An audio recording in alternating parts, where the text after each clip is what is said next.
Hello guys, so usapang PBA tayo. So tatlong PBA player ang pag-uusapan natin ngayon. Itong tatlong ito ay nag-anunsyo na ng kani-kanilang retirement as professional basketball player. So sino itong tatlong ito at ano yung kanilang career achievements at accomplishment bilang isang PBA player. So itong tatlong ito mas kilala ito sa kanilang depensa. So mas kilala sila sa defense. So, itong tatlong ito, hindi man gaano superstar na katulad nila James Yap, nila Mark Cagiwa, nila Junmar Fajardo. Pero itong tatlong ito ay malaking role nito, no? As role player or average player. So, unahin natin itong si Ping Eximignano.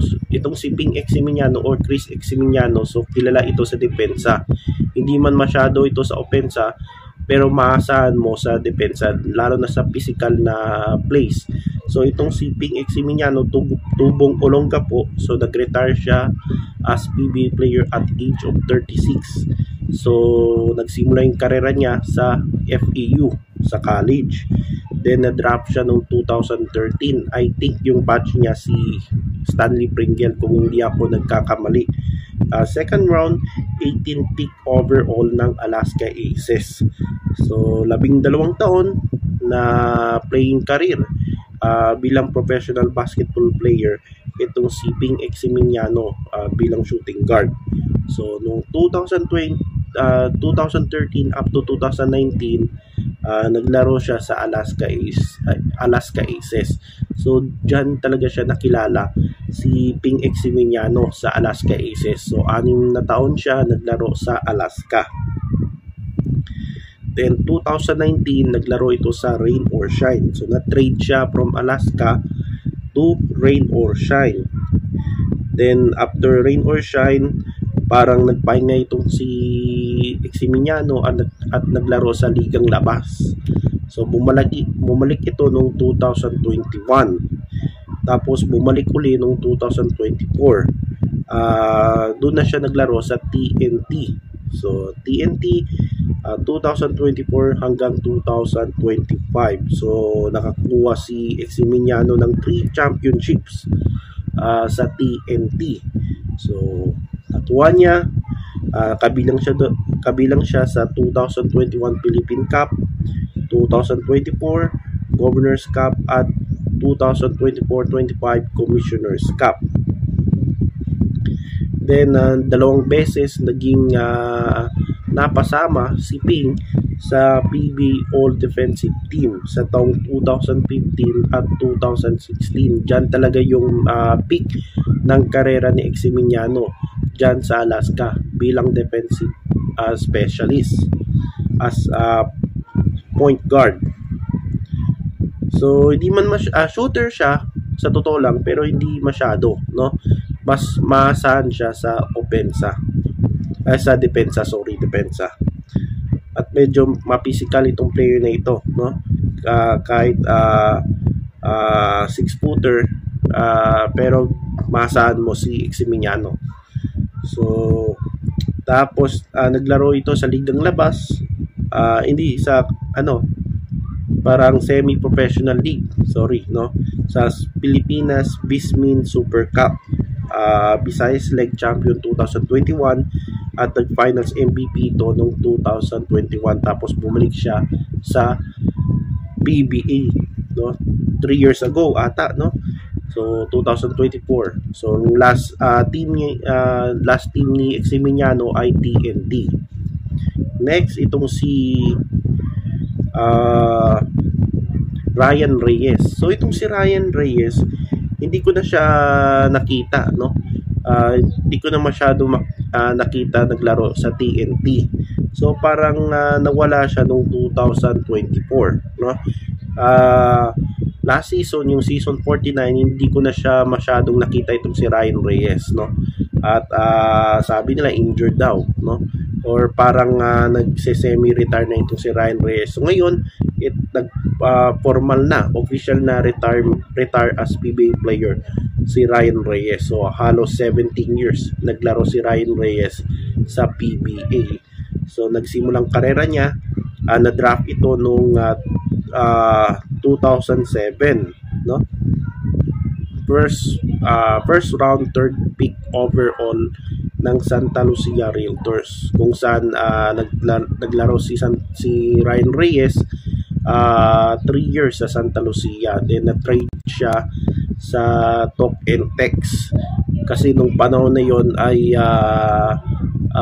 umalis na yung Santa Lucia sa PBA at binenta na, no, yung kanilang prangkisa, at ngayon yung pumalit sa Santa Lucia ay itong Meralco Bolts. So ngayon itong si Ryan Reyes ay may git 14 na taon naglaro sa Talk and Text or TNT. So si Ryan Reyes kilala din sa pagiging defensive player at specialty niya yung steals. So parang nasali ito sa top 20 all-time steals, all-time total steals, no, sa PBA, itong si Ryan Reyes. So quick guard, shooter din, pero maasahan mo din depensa, no. So 8-time PBA champion, halos lahat, 7 sa TNT, isa sa Santa Lucia. So nag-part pala itong si Ryan Reyes ng championship ng Santa Lucia. Parang kasama niya doon si Kelly Williams, kung saan nag-MVP siya doon sa Santa Lucia Realtors. 3-time PBA All-Star, tapos 4-time defensive team, all defensive team, Rookie of the Year 2008, then All Rookie Team, tapos Sportsmanship Award 2009. So yan si Ryan Reyes. Tapos ang last, itong si Sean Anthony. So itong si Sean Anthony, nag-retire siya at age of 39. Itong si Ryan Reyes 42.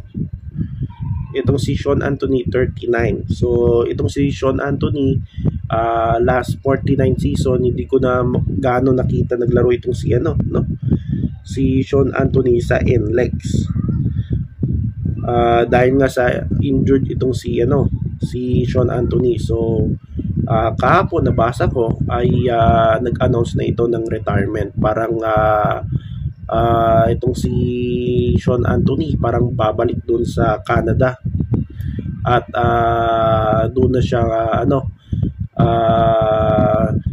doon na siya uli, no, na after PBA player ay doon na siya mamalagi doon sa Canada sa bago niyang chapter after his PBA career. So 6'4", forward, naglaro ito sa McGill, no, 2004, 2008, 2010, na-draft ito, Powerade, Air 21 pala, Air 21, first round, 6 overall pick. So hindi masyadong kilala itong si Sean Anthony nung nagpa-draft siya, no. Yung first round 2010, ang kabatch niya yung dalawang Ateneo, si Raba Luceni at Noy Baclaw, then Ray Guevara, RJ Azul, John Wilson. Yan yata yung kabatch niya noong 2010. So 14 na taon naglaro si Sean Anthony sa PBA. Nagsimulang karera niya sa Powerade, so hindi pala siya naglaro sa L21 sa first season niya. Powerade Tigers, 2 seasons. Then nawala yung Powerade sa PBA dahil ang pumalit dito ay yung Global Port, ngayon Northport. So itong si Sean Anthony, napunta siya sa Baraka Pool 2012, 2013. So dito palipat-lipat na ng team itong si Sean Anthony. After Baraka Pool 2013-2014, nag-Talk and Text na. Tapos 2014 Air 21, 2014-2015 Meralco Bolts, 2015 to 2017 2 season siya sa NLEX Road Warriors. Then 2017 to 2021 4 seasons naglaro sa Northport Batang Pier, then 2022 Phoenix, 2023 to 2025 sa NLEX Road Warriors. So bumalik siya sa NLEX after naglaro siya noong 2015 up to 2017. So yung career achievement ni Sean Anthony, bagamat hindi siya di tulad ni Ryan Reyes at Eximignano, itong si Sean Anthony ay hindi nakatikim ng championship sa PBA. Pero yung kanyang career, meron din siyang mga awards na natatanggap, katulad ng PB First Mythical Team 2019, Second Team 2016, PB Defensive Player of the Year 2019, PB All Defensive Team 2019, All Rookie Team 2011. So yan yung career achievement ni Sean Anthony. Sayang nga na hindi siya napili, no, sa All-Star itong si Sean Anthony. Siya ata yung PB player, bukod kina Winnie Arboleda, Vic Manuel, yung tatlong yan, very productive naman yung kanilang karera sa PBA, pero hindi man sila nabigyan, no, nabigyan ng chance maglaro sa PB All-Star. So hindi sila napasama. So isa si Sean Anthony sa mga PB player na medyo average player, productive naman, pero hindi napasama sa All-Star kahit isa, no? So yan yung pero nakakuha siya ng mga awards kagaya ng Defensive Player of the Year, Mythical First and Second Team. So yan yung karera ni Sean Anthony. So anong masasabi nyo guys? Tatlong PBA player ang nag-retire, no?